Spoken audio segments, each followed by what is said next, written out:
What is going on, everybody? Welcome on into Covering the Spread. That's right here on the FanDuel Podcast Network and numberFire.com, where today we are previewing Super Bowl 55 and breaking down all the big prop bets on the board with Zachariason and Erin Dolan getting their thoughts on the Chiefs versus the Bucs. And we're also live for the first time in the history of Covering the Spread. My name is Jim Sonis. I am a senior writer and analyst for numberFire.com. Joined here, as always, by Dr. Ed Feng. You can find his work over at thepowerrank.com. Ed, we're live. This is weird. How you doing?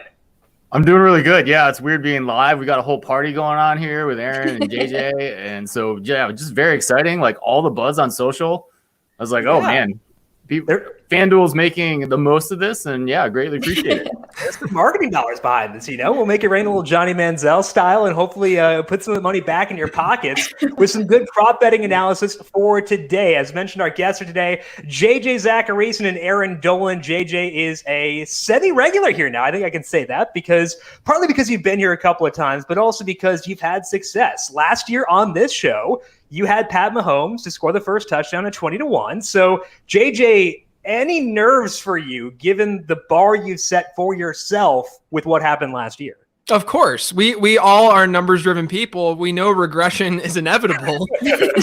I'm not feeling good about this Super Bowl because last Super Bowl went really well. That means just take all my advice during this hour with a grain of salt. Hashtag fade JJ at all times. No. Remember, he had Mostert under his rushing total last year, too. It wasn't just Mahomes. You're right. We're also joined here by Erin Dolan. You can find her on her brand new radio show, The Early Line. That's on Sports Grid and on Sirius XM as well. You can find her on Twitter at Erin Kate Dolan. Erin, we appreciate you swinging by. Are you pumped for Super Bowl 55? Hello. Thank you so much for having me. Of course I am. I can't wait to give you all my hot takes and picks. And of course, I'm going to have to fade JJ since he did well last year. I hope he's on the Chiefs because I'm on the Bucs, but we'll get more into that later. Thank you so much for having me on, though. I'm really excited. Absolutely. We're excited to have you here, too. It's a fun group to have together. We're going to go through all the prop bets to get you set for Super Bowl 55. If you did not listen last week, though, we had a full game breakdown of Bucs versus Chiefs with George Charuri of Pro Football Focus. That is already up on the Covering the Spread podcast feed. Just search for Covering the Spread wherever you get your podcast to find that. Get George's thoughts on this game and where he is leaning. And we also did talk some props with George as well. So all the prop betting analysis you could possibly want is available. Now, before we dive into the props here, I do want to talk to both Erin and JJ about their thoughts overall on this game, because that is going to dictate a lot of the way we go with these props. Because if you think the Bucs are going to waste the Chiefs, you're probably not betting rushing yardage totals over for the Chiefs running back. So, Erin, I do want to start with you, and I want to get your overall thoughts on this game. Bucs versus Chiefs. You said you're on the Bucs.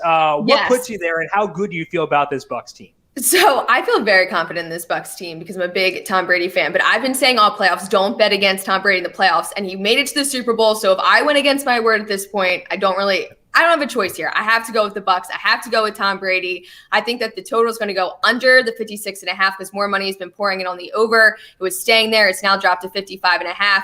But I just think that the Bucs get it done. I think they upset the Chiefs in this one. I wouldn't be surprised if Tom Brady pulled a few tricks out of his hat, as well as the offensive line for the Chiefs being a little banged up here. I don't think it's going to be a shootout the way people do believe it's going to be and really high scoring. I think it's going to be a very interesting one, but yes, I'm going with the Bucs and I'm confident with that one. I had to ride with it after I said all playoffs, don't bet against Tom Brady. Why change now? Bucs are +3, and that's +100. So pretty good number there. The money line is +144. Are you going with the spread here so you can get the wiggle room with the points, or do you want to go money line and just get that? I have to go money line. Okay. I have to go money line. I have to be confident in this one. But you made a great point that based on what I think is going to happen and my prediction in the game, that's going to determine which prop bets I take. So you'll notice throughout us picking which props we like, I'm gearing these towards the Bucs and Tom Brady. Perfect. Okay, so where does the fade JJ movement begin? What are you looking at for this game as a whole, JJ? Yeah, so, I think that if I were to go the Bucs route, which, again, you guys should be fading me. So, Erin, great pick with the Bucs here. If I were to go the Bucs route, I agree. I would go money line, and the main reason being is that they're a very high variance team. They've been a really high variance team all year. So if you're gonna pick the Bucs to win, you might as well just go with the whole deal instead of taking the points. All the chips in. Yeah, just go for it. But I do feel kind of fishy when I say that I like the Chiefs in this matchup. It's just really hard for me to not look at what happened in Week 12 and not think that the Chiefs can handle this, even though the offensive line is banged up, which I think is going to play a major role in this game. But, if you look back at what happened in that Week 12 matchup, after the first quarter, the Chiefs, according to numberFire Live, had a 91% win probability. So, I mean, obviously the game ended up being a 3-point game, but we shouldn't expect that, or, we shouldn't have expected that necessarily, just given the way that game sort of unfolded. So I do think that the Chiefs offensive line is a little bit worrisome going up against a D that can really pressure the quarterback. They were third in pressure rate this season. That's a little bit worrisome for sure. But at the same time, there's a great stat from Pat Thorman from Establish the Run that he had tweeted maybe earlier this week or maybe last week. But in the regular season, the Chiefs against playoff teams were 4-0 with a plus 29 point differential. The Bucs were 1-5 with a minus 25 point differential. That one win that the Bucs had was against Green Bay, who they clearly seem to match up pretty well against. So I just think bringing it all together, the way you attack this Tampa Bay defense is through the air. We know that the Chiefs can throw the ball pretty well. I do think that there's plenty of concern about the offensive line. And because of that matchup in the trenches, I agree with Erin that the under is the way to go for this game. I think that I'm more confident actually in the under hitting than I am picking the Chiefs with the giving points. Yeah, the total down to 55.5, minus 105 on the under right now. And JJ, don't worry, Bethany Peters and Altair in the YouTube chat are on Team JJ, so you're good. They're believing in you, even though regression says otherwise. Regression's coming. They believe in you. But Erin, to your credit, Ed is also on the Bucs. We talked about this last week, Ed, how you like the Bucs for this game. I'm going to be a bad marketer of our podcast and ask you the reasoning for that as opposed to shuffling people to that podcast. So what was your reasoning for liking the Bucs +3 in this game? Yeah, I mean, a lot of reasons. I mean, first of all, my model has Kansas City by about 1.5 in this game, and that's with a neutral site. That's assuming it's a neutral site. It's not necessarily going to be a neutral site. It should be a little bit of a Tampa Bay crowd because there's about 7,000 tickets that are going to healthcare workers, mostly from the Tampa Bay area.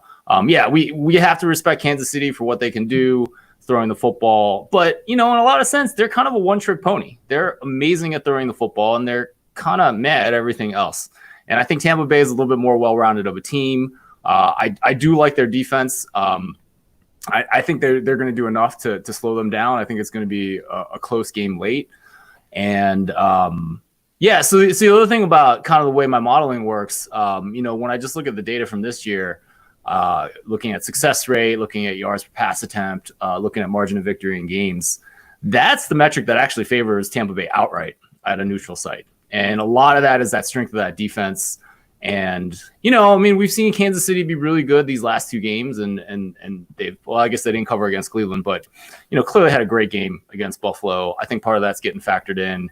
And I'm definitely going to be playing this little recency bias type thing when we talk about props as well. And I think that it's important too. Let's go, Ed. Yeah, on the same page here. I think there is at a certain point a Chiefs tax with regards to the spreads, and you can take that for what it is. But I think that at a certain point, Mahomes carries enough allure and enough fear where you're going to get a couple extra points potentially tacked on there as well. Over on Periscope, Dream Chaser says that the Chiefs money line and under combo is good money. So they are on the Chiefs money line, but the under there. Now we're going to talk about individual players and some props, talk some MVP bets in just 1 second. But also, as you can see over on FanDuel Sportsbook, we do have other markets for the game as a whole. And JJ, I want to talk to you about those markets. You got total yards, what the opening kickoff will do. You can bet on the coin toss if you hate money. What are you seeing here as far as the overall game with these markets here? Yeah, so a couple of things. One of the things that I'll definitely touch on later as well. But if you're looking at who's receiving the ball in this game and who would, coin toss, you can choose whatever you want. But if you're just generally getting a vibe for what direction this can go in after the coin toss, the last two games this is courtesy of our buddy Brandon Gadula from numberFire and FanDuel, but the last two games that the Buccaneers have played in the regular season where they won a coin toss, because they apparently lost the coin toss every week of the playoffs. The last two games that they played in the regular season, they opted to receive the kickoff. whereas the Chiefs have deferred every time that they've won a coin toss this year, which tells you that probability is in the Buccaneers' favor to receive the ball in this game. So if the Chiefs obviously win the toss, then the Bucs are going to get the ball right away. But even if the Bucs win the toss, they could still get the ball. So I do, that's going to sway me a little bit throughout. How I'm viewing the first half, the first quarter, first touchdown score, etc. But the other thing that I don't mind is the Bucs net offensive yards. It's set at 370.5, or at least it was whenever I was taking a look at it. Hopefully it didn't move, which happens a lot whenever I talk to you, Jim. I feel like. They're tapped into our Slack, and they know where JJ is, and they know where the money's going to go as a result. Yeah, I just remember the Chase Claypool one that I was. It moved 2 yards, man. Those were big 2 yards. They were. But the Bucs averaged about 15 more yards per game than that number, and Kansas City is a fairly average defense in terms of yards per play or yards per game allowed. I think that we get really enamored, and I know that I took the Chiefs, and I'm still saying this, but we get really enamored with how good that Chiefs offense is. But if you look at numberFire's expected points model this season, and that's adjusted for strength of schedule, the Chiefs were third in the NFL in offense. The Bucs were fourth. I mean, the Bucs can move the ball down the field. I think there is some concern in this matchup that the Chiefs are fairly decent at limiting big plays. And if you look at what this Bruce Arians offense is, and even what Tom Brady's done a little bit more this year than he's done in the past, it's throw the ball intermediate and deep. They threw the ball intermediate or deep and completed those passes at the third highest rate in the league this year. So they should be able to, or they might not be able to get these huge chunks of yards. But I just think what we've seen from this Tampa Bay offense in general this season, the fact that this number is significantly lower than their average this year, and the Chiefs are fairly average at giving up yards, more of a bend but don't break type D. I think that the yardage total there, I would hit the over for Tampa Bay at 370. There are multiple paths to an over there for Tampa Bay, which I think is an important note for anything. Having multiple paths to getting where you want to go. Ed, I do want to go to you because I remember last year you had a pretty good read on these markets. Have you had a chance to look at any of the game-wide markets, any of them standing out to you for this one between the Chiefs and the Bucs? Well, yeah, I mean, I did want to jump onto what JJ was saying about Tampa Bay's yardage. I think I would also lean towards the over just because, Kansas City might not allow that many big plays, but their pass rush has been pretty weak this year. So their leader in terms of sacks is Chris Jones at 7.5. I don't have the number in front of me, but they didn't really look good when I look at sack rate adjusted for the offenses they have played. So I think it is a situation where Brady's going to sit there, is going to have some time to sit back and chuck some bombs towards Chris Godwin and Mike Evans. So yardage is definitely something that I think that if that's well under their season total, it seems like something that I want a part of. Yeah, absolutely. I think that's definitely enticing. Now, Bethany Peters on YouTube did say, if Tampa Bay wins, it's hard to imagine an MVP not named Tom Brady. So let's pull up the MVP odds over here. Tom Brady, the second favorite to win. He is plus 200. Patrick Mahomes, minus 105. So, Erin, you are on the Buccaneers. Yes. Does that mean that you're on Tom Brady as your MVP for Super Bowl 55?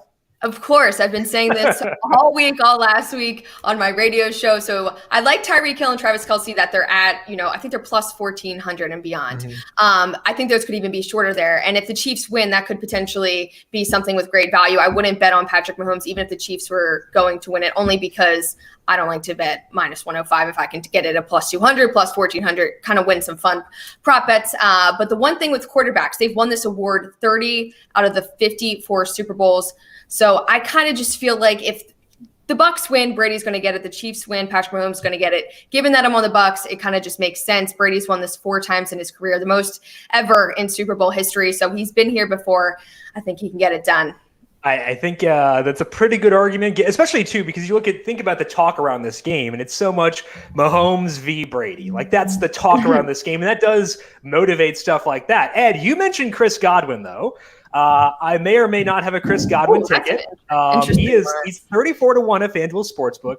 Ed, can I bait you into saying Chris Godwin will win MVP on the show? No. But I was gonna say that's pretty wild. Just a couple thoughts there. I mean, it's not the quarterback's always gonna win it, right? I mean, we've seen a number of wide receivers over the last 20 Super Bowls. I think it's been 4 win it. So that's certainly a possibility. I'm going to say no on Godwin just because I had Rufus Peabody on my podcast this week, and he was definitely on unders in terms of receptions and yards for Godwin. I see the man drop a lot of balls. I mean, how many did you drop in that Redskins game? 6. I don't have a ton of faith in him. I don't know. It feels like when you think about it, I mean, Mahomes is more than 50% to win MVP, and the Chiefs are probably about the same chance to win. Yeah. To win the game. So you're kind of assuming that Mahomes wins it if the Chiefs win it, which is not a bad assumption, but I don't think that's 100% kind of thing. So if you're going to take a receiver, maybe you go with the Chiefs. Okay. One of the Chiefs with so a hill. JJ, you like the Chiefs here, but as Ed mentioned, not a lot of value on Mahomes. Does that push you away from this market as a whole, or do you think that there is a longer shot you like here? No, I mean, I think Ed makes a great point that if you look at the last 20 Super Bowls, you have 4 defensive players. I think that we can throw that out. It's very unlikely that we're going to see a defensive player in this particular game win Super Bowl MVP. And then outside of defensive players, you've only seen quarterbacks and wide receivers win the MVP award. There's been 20% of these Super Bowls, they've gone to wide receivers. You had Steeler wide receivers do it. You had Deion Branch do it. But so to me, you have a game right now where you do have 3 really, really good wide receivers, whether it's Chris Godwin, Mike Evans, or Tyreek Hill. Jim, I'm not gonna hate on the Chris Godwin take as much as they're gonna hate on it. Do I think that Godwin is probable to have a great game? Probably not. But if you look at how so why would you bet an MVP? Well, because I think the odds are decent here because they were 35-1, right? That's what they were at, right? So if you look at what happened in the last game, the Buccaneers really attacked the middle of the field against the Chiefs, which is what we're probably going to see, what we generally see against the Chiefs too. You don't go against the boundary as much, which is why Mike Evans only had 3 catches in that game. I do think, Evans was banged up throughout the season. He seems like he's at least a little bit maybe healthier than he was earlier in the year. He had that scare at the end of the year, of course. But I do think that Evans is going to succeed and do better than he did from a receptions and yardage total than he did in that Week 12 game. But yeah, I mean, I think that if you're not going to go with one of the quarterbacks, you got to go with a wide receiver, maybe Travis Kelce. That's fine too. So you're looking at Tyreek Hill, Travis Kelce, Chris Godwin, Mike Evans, and Godwin has really strong odds. I mean, just generally speaking, I think Tyreek Hill is probably my favorite value just in general because I do like the Chiefs. Tyreek Hill destroyed this Bucs secondary the last time they faced each other. And we know that he has the big playability, the flashiness that will go along with winning MVP. But I don't mind the Godwin take, Jim. I think that it's not bad value at 35-1. Vindication. That's all I have to say. Yeah, but you're fading me. Remember, you're fading my takes. No more. No, that was early show Jim. Early or late show Jim is on JJ. Fully invested. Let's go. Has a tight end ever won? I mean, I know a tight end hasn't won. Travis Kelce isn't a tight end. He's like a deity. He's more deity than tight end. If we're being realistic here. But if he won MVP, he would go down as a tight end to win MVP. He'll go down as a tight end in air quotes. That'll actually be in the record book, I think. I'll pair an interesting comment over on YouTube talking about defensive player to win MVP. If you want to bet that, you can at FanDuel Sportsbook. Defensive player is plus 850. I would not do that personally. I don't think that's long enough to get me to bite, but hey, if you feel good about it, you can do so over at FanDuel Sportsbook, and I'm not necessarily going to be joining you on that train. Let's talk about some more props here and dive into the quarterbacks first and take a look at some of the specific markets around quarterbacks. Now, Ed, we talked about quarterbacks quite a bit last year. I think you were talking about some interception props and those that you liked. Are you on anything for this one with regards to the quarterbacks? Anything standing out to you there? Yeah, I mean, a couple of things. Let's just talk about Patrick Mahomes in yards. And he's at 329 and a half yards. And this market is being propped up by that one game in which he had 462 yards against Tampa Bay in the earlier game. He had enough. So he had a lot of yards. And I think that is really I think that's really inflating the market for this. So if you go back over the last 2 seasons, he would have gone over 329 yards 12 out of 33 games. So I think this number is just really, really high. I already took Mahomes under 329 yards, his passing yardage total. Yes, it scares me a little bit because we know what the man can do. But I do think there's value. It's this number is really, really high. He didn't get there against Buffalo in a game in which he just did whatever he wanted against that Buffalo defense. And it'll be interesting, because if the Bucs come out and have that same strategy with 2 high safeties and just give him everything underneath, and he can get to his 40, he can potentially get to 41 pass attempts and maybe not go over 329 yards. So I like the Mahomes passing yardage prop, and for those reasons. I don't like how this sets up, Ed, because you have under 329.5 yards for Mahomes. I actually bet Mahomes to throw a pick over the weekend. So both of us here on Covering the Spread, in a way, rooting against Patrick Mahomes. He's plus 152 to throw a pick at FanDuel Sportsbook. This makes me very scared. So, Erin, I need you to save us. Find us something else. Maybe you want to be on Mahomes or betting against Mahomes too, but anything standing out to you with the quarterbacks here? Yeah, for Patrick Mahomes, I do like him over 2.5 touchdown passes. That is at minus 136 last time I checked. So there's not great value there. That's just what I've written down in terms of the Chiefs. But then, of course, let me just bring it right back to the Bucs, since I'm going to be all over that. The first pass attempt by Brady, I like that complete. That's minus 185. That's not great value either, but I do think that he thrives in these types of games. The one market that I also am on is Brady to throw a first quarter touchdown. So what's interesting is Brady in his last 9 Super Bowl opening quarters, he has not scored a touchdown. So I think that he's been different all year. I think he finally scores a first touchdown. Obviously, with these 9 previous Super Bowls, they've been with different teams, a lot of different factors there. But I thought that was an interesting market. And if he doesn't score the first touchdown, you could take the first scoring play for the Bucs as a field goal at plus 410. So I thought there was good value there. I also like Tom Brady over 296.5 passing yards.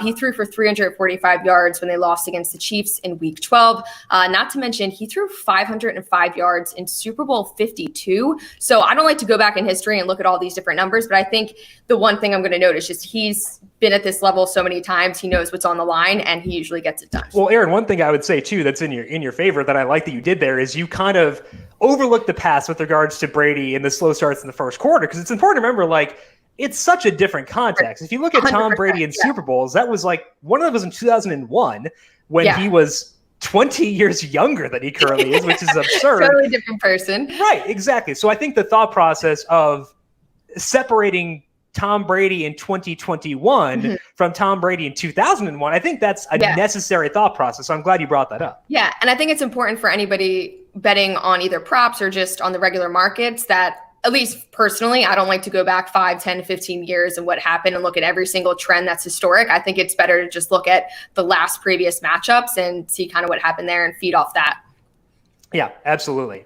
We did have a comment here from William saying the best quarterback prop is Brady's rushing yardage. Now, William, I would say hopefully you were listening to Covering the Spread last week, because George Charuri was on that. At the time, over half a yard was plus 198. When I checked this morning, I think it was plus 150 or 140 something. So a lot of value there for George. And William, hopefully you were in on that early because that one has moved in a pretty big way.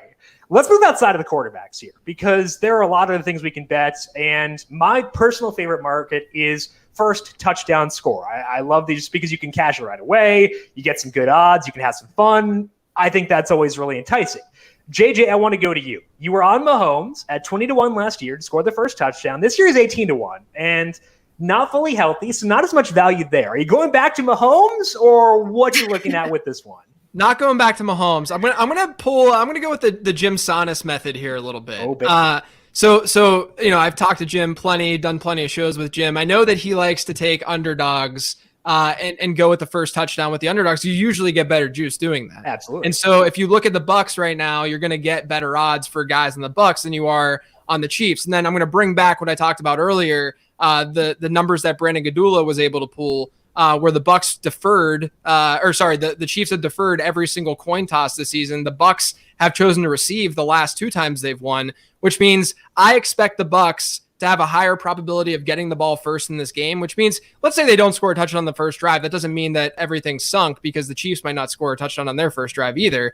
So the Bucs have a higher probability of having more drives in the first half, let's say, or the first quarter. And so as a result, I'm going to pick a player on the Bucs and I'm going to go with Mike Evans. And, I think it's a fairly safe bet if the Bucs are going to score. Third in the NFL this year in targets from inside the 10. They utilize him essentially as like a goal line back at times, the way they just get single coverage on the outside and just throw it up to him. I like Mike Evans a lot as the first touchdown scorer. Don't mind Lenny Fournette though either. If you're going to go that route, because obviously we know the Chiefs are a little bit susceptible running the football against them. You're able to do it. And Leonard Fournette's just seen such a high market share in that backfield throughout the playoffs. And if they're able to get close to the goal line, they will probably utilize Leonard Fournette in some way. I don't want to go with a twofer. I'm going to stick with Mike Evans, but I don't mind Leonard Fournette either. Yeah, Fournette's 10-1. And if you look back to their game against the Packers, they had 5 red zone plays. 3 of those were Leonard Fournette opportunities. He had 2 carries and 1 target, and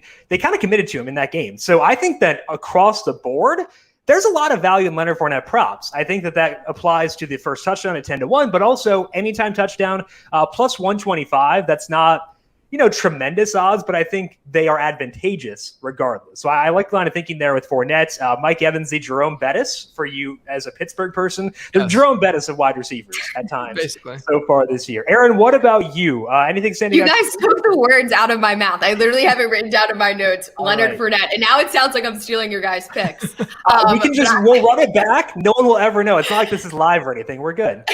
Yeah, it's not live. Yes. I had Leonard Fournette mainly because it's good value, like you said, 10-1. I am not a huge fan of betting the first person to score the touchdown. One, because it is so hard, and every single time I bet it, I never freaking hit it. So I get so frustrated with this market. But if I had to pick one, I was going with Leonard Fournette.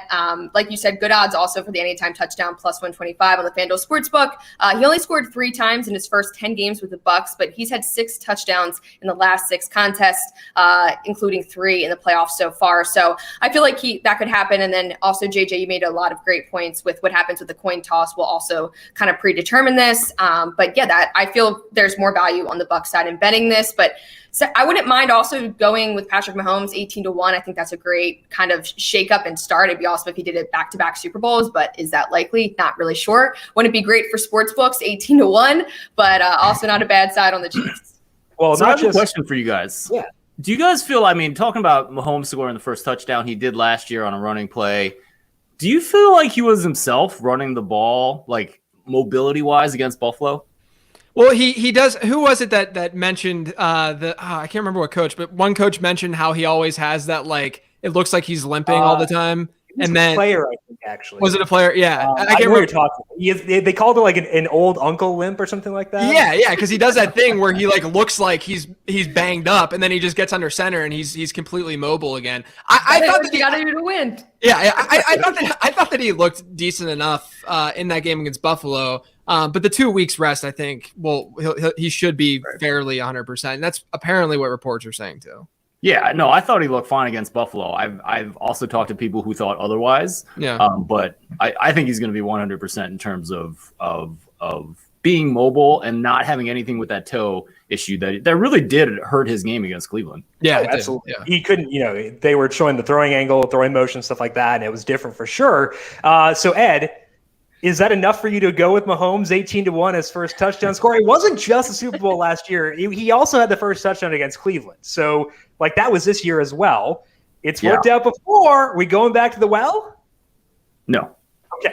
Personally, this is a market that I don't really like just because the odds are pretty big and just the frustration level of, betting someone 18-1, 10-1. So, and I'm going to leave these types of choices to the experts like JJ who study touchdown rates and all those types of things. 365 days a year. Yes, absolutely. JJ lives and breathes these numbers. So let's go to JJ here and talk about some more traditional props. These are your player props you find throughout the year because we get additional markets for the Super Bowl, but we don't have to bet the additional markets. We can go with the old reliable, talk about some yardage props, talk about some usage props. JJ, when you look at these player props for Super Bowl 55, where are you seeing value this year? Yeah, so I really thought a lot about this because I haven't gotten a really good feel necessarily for how many yards some of these players. It's just tough to project because we don't know exactly how this Tampa Bay defense is going to play the KC offense, just given what we saw back in Week 12. They shifted things a little bit during that game where they were, allowing Tyreek Hill to do his thing. They shifted a little bit, and then all of a sudden Travis Kelce's catching all these balls underneath. I think they were more successful doing that and playing two high safeties. So I think what's going to happen, or at least from a projectable standpoint and projection standpoint, what I feel more confident in is less the receiving yardage and more the volume. Because if you look at Tampa Bay, they actually are a funnel defense. It's usually that term is usually one that gets thrown around loosely in fantasy circles, and it's kind of a frustrating term. But the Buccaneers actually are a funnel defense. There's a great study on 538 that talked about it, where their rush defense is so good that teams are actually opting to throw the ball on them more. Which is really not optimal in today's NFL, but it's seemingly working for Tampa Bay. But as a result of that, I do think that Kansas City is going to come, and Kansas City is one of those teams where they really morph their game plan against the defense and the matchups that they're going to get, instead of just forcing whatever scheme they have onto that defense. That's just what Andy Reid's great at doing. And so what I think we're going to see is a lot of horizontal passing from this Kansas City defense, which is what they do to begin with. I mean, this is, I know that everyone gets excited about Patrick Mahomes' arm, but there's a lot of horizontal elements to this offense where they get guys in space and they're able to do their thing after the catch. So I'm really looking at both Travis Kelce and Tyreek Hill, and I like their overs on the reception side. I'm not really touching the yards as much, but Tyreek Hill had like 12 catches the last time these teams face each other. His line set at 6.5, which I think is a very fair line. Don't get me wrong. I'm not someone who's just takes whatever happened in that previous game and associates it to this one. But what I'm really looking at in this game is the fact that I think Kansas City is going to have a very, very, very pass-heavy attack. So I'm looking at all of the overs from a volume standpoint, not necessarily yardage, but from a reception standpoint for a lot of these guys, maybe even a Clyde Edwards-Helaire as well. But I'm not looking at the overs necessarily for their yardage totals. Yeah, a couple of things there that do bode well for you. Kelsey's total reception number is 7.5, minus 146 on the over, which, you may hear what minus 146 and be like, I don't know if I want to go there. But Kelsey has gone under 8 receptions once within his past, I think, like 10 games. I'm trying to count it on the fly. Right. I'm not going to count that high because it's a really big number. But he's always right there. So although it's juiced up, I think that's justified. The other thing that I want to go back to is what you said about the Chiefs being pass heavy. In that game against Tampa Bay, the first game they played against each other, the Chiefs threw the ball 84% of the time on early downs in the first half. That is a massive number. League leading numbers around 62%, 63%. They were at 84 freaking percent.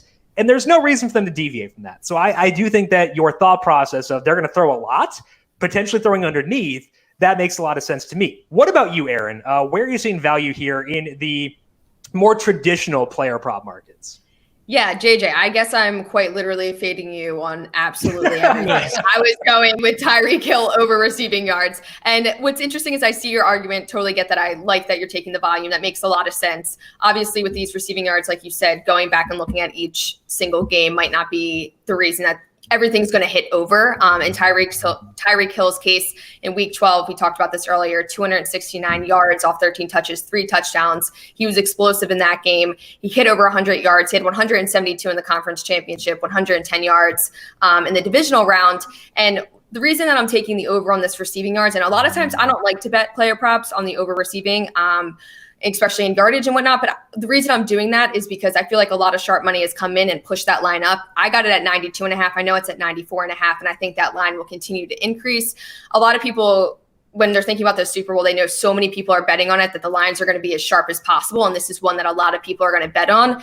And although that is very, very true, it doesn't scare me from taking the over on his receiving yards. Yeah, and if you did not get in at that number that Erin got, you can bet alternate markets for Tyreek Hill's receiving yards. You can bet over 100 yards at plus 110. You can bet 110 yards at plus 158 or 125 at plus 255. And he got that within the first 5 minutes last time. So if you want to get crazy with Tyreek Hill, you can still do so. Now, Ed, we usually talk with you about full game numbers as opposed to player props, but it's a Super Bowl. So any dabbling of your feet in this player prop market for Super Bowl 55?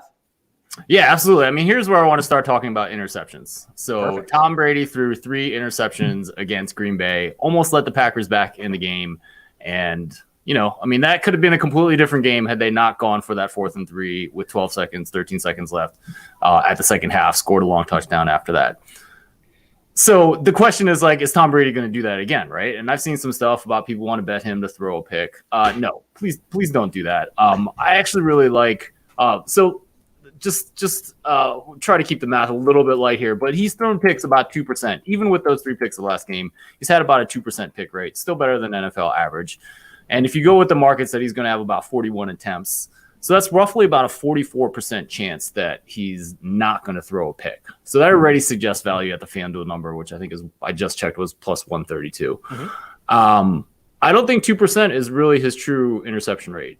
He has been fantastic throughout his career. So just for example, over the last 3 years in New England, he had a 1.5% interception rate. And you might say, but Ed, he's in this Bruce Arians offense, no risk it, no biscuit. like to throw the ball down the field. And, his interception rate has gone up this year. But I do want to point out one thing that I got from Dr. Eric Eager over at PFF. They track turnover-worthy plays in the passing game. And usually, he's had 17 turnover-worthy plays. Usually about 62% of those end up being interceptions. And, he's had 15 interceptions this year. So he's probably had more than his fair share of interceptions when you just look at it this year. I mean, this guy is the best at just throwing balls away, right? Like he's not usually going to put something in a dangerous spot. So I definitely like Tom Brady not to throw a pick. So that's for sure. I'm still contemplating the market whether Mahomes or Brady is going to throw the first pick. I think it's really Mahomes and Andy Reid are also very good at taking care of the football in the passing game as well. So it feels a little bit weird, even at plus money, to bet Mahomes to throw the first pick. So I haven't done that yet either. But please take this advice that Tom Brady is good at not throwing picks. That's probably what we're going to see in the biggest game of the year, and that can be applied to. I mean, it can be applied to the game situation, right? Yeah. I don't think there's going to be a lot of turnovers. I don't think that's going to decide this game. Another thing that just kind of pulls it a little bit more in favor of Tampa Bay for me. And for those of you who are not regular covering the spread listeners, I do want to give you some background on Ed. He had a report done earlier this year before the season called the Pick Report, where he looked at interceptable balls, trying to predict a player's interception rate. And his takeaway from that, Erin, you might want to put earmuffs on here. His takeaway was that Carson Wentz is going to throw a lot of picks in 2020. I am not a Carson Wentz fan. Good. Okay. I didn't know. Good. No, it will get me heated. I'm starting to get red right now. You can't get into this. Do you know that Eagles won the Super Bowl 3 years ago on this date? On this date. Okay. So happy anniversary. 2018. Thank you. Happy anniversary on that. That's exciting. I see the Eagles helmet in your background. And we did get a question on YouTube about your backgrounds, because when I first saw your background on Sports Grid, I thought you were in JJ's house.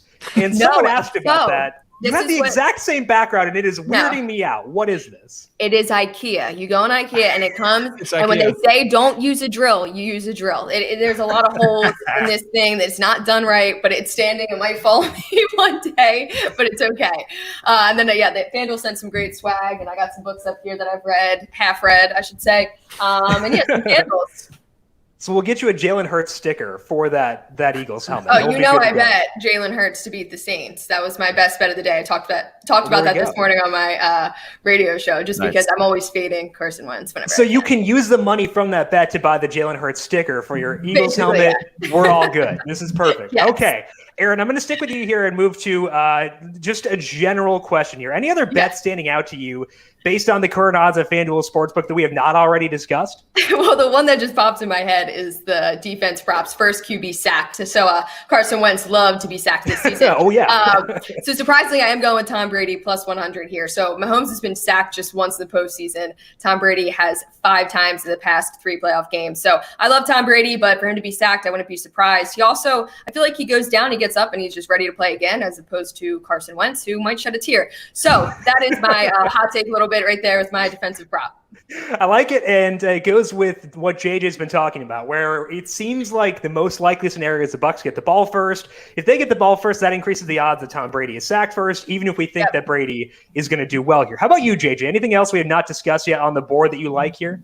Yeah, well, I'm just thinking about everyone's going to be watching this game, and we're going to see the Chiefs get the ball first, and we're just going to see the dominoes just start falling after. But yeah, so I think I have two things that I'm just kind of watching for. Well, one of them is not really. I think that with Clyde Edwards-Helaire healthy, I'm not really looking at the rushing props per se. I'm not even necessarily looking at overs for him, maybe aside from receiving yards, but I do think that you could look at Darrell Williams and take the unders on most of his props. And the main reason is when CEH has been healthy this year, he's basically seen a 70% backfield share in terms of running back rushes. And if Le'Veon Bell is healthy and playing, then we might even see less Darrell Williams, even though Williams has been great. I mean, he's arguably been the most impactful running back on that team this year. I would still take the unders on a lot of Williams' props. Then the other thing is more of a watch out, but Sammy Watkins has been iffy. It sounds like he's probably going to play, but he's just been iffy. If you see the line change from Mecole Hardman,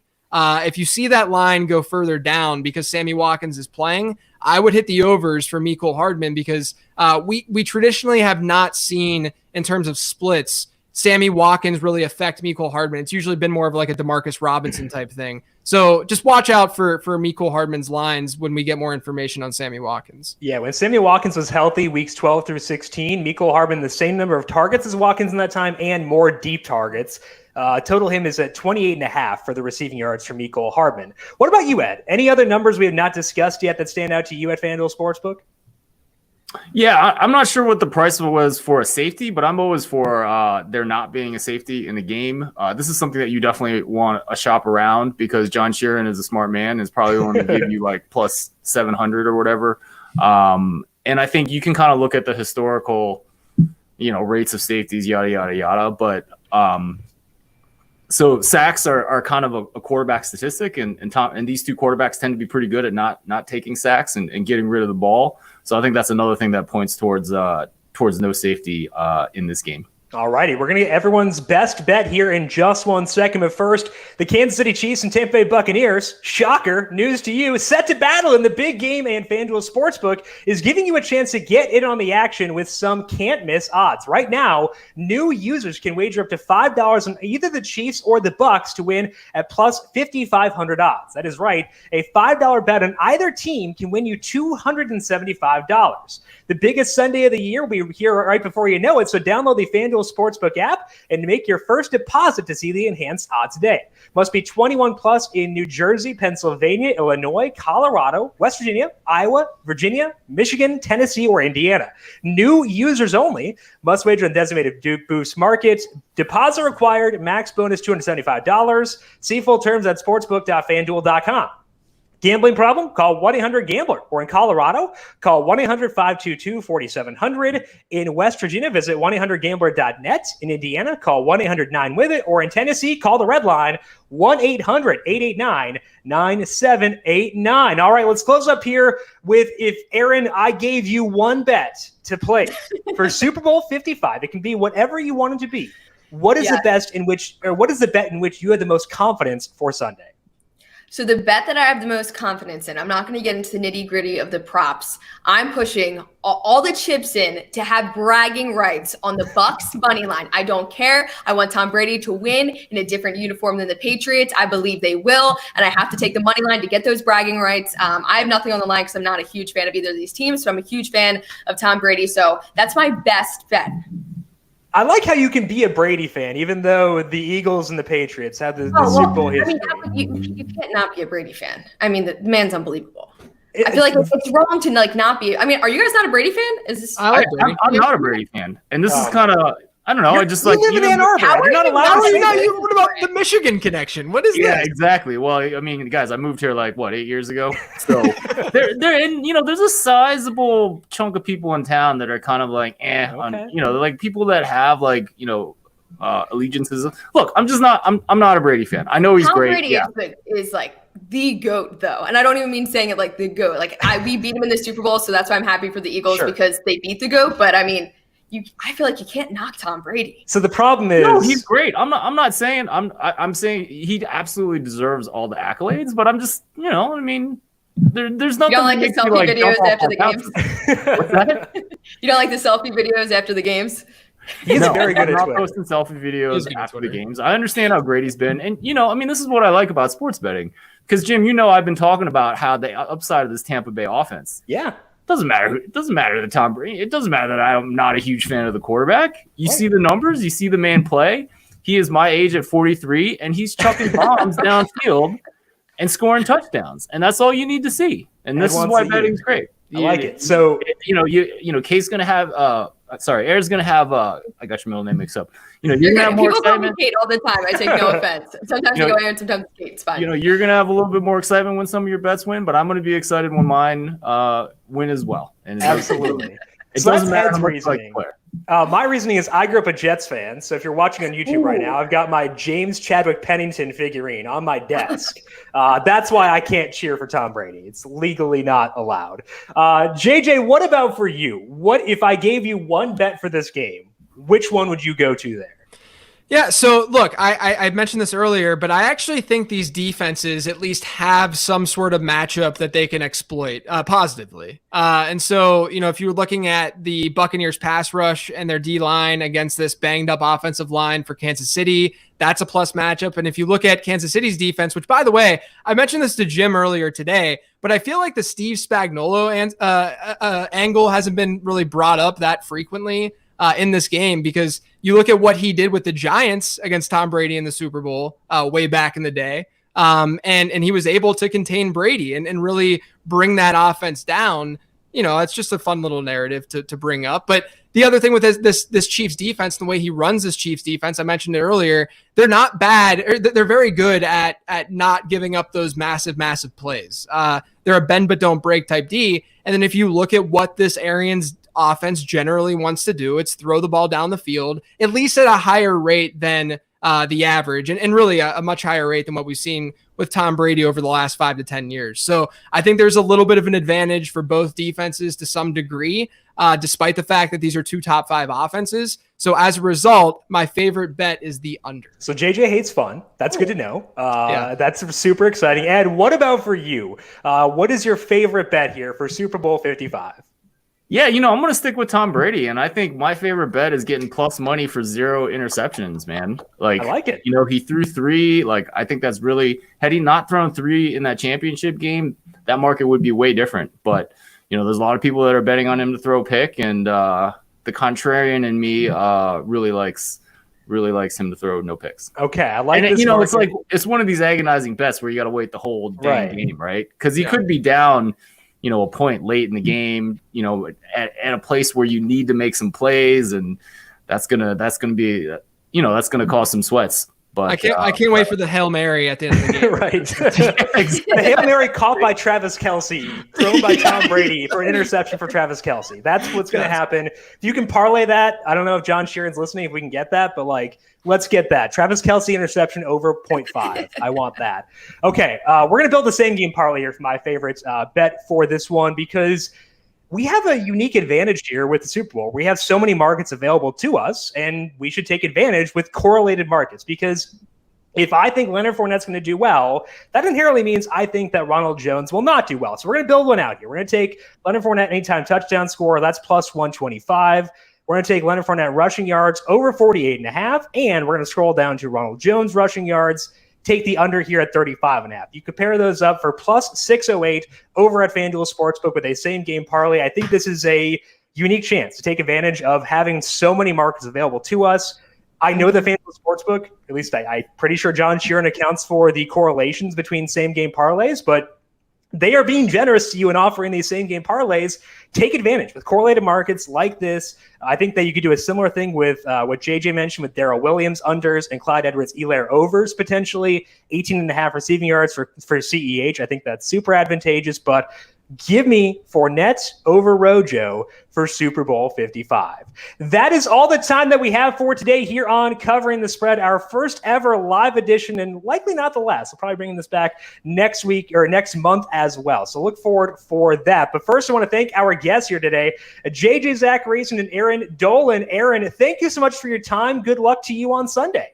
Of course. Thank you. I'll hopefully I have some bragging rights Monday morning. I'll tweet them at you. Absolutely. JJ, for your sake, I hope the fade, and I guess mine too, since we're both on, a couple of things that are similar. I hope for your sake and mine that the fade JJ movement falls short.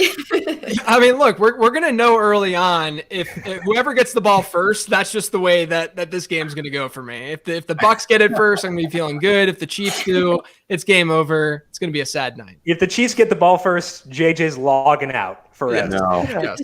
I'm going to be listening to this it's entire podcast, betting all the JJ stuff. So, Ed, I want to thank you as well. Trust with player type numbers. Thank you, Ed. Right, exactly. And so we are all on board with Team JJ here. Ed, what do you have going on over at the Power Rank and on the Football Analytics Show this week?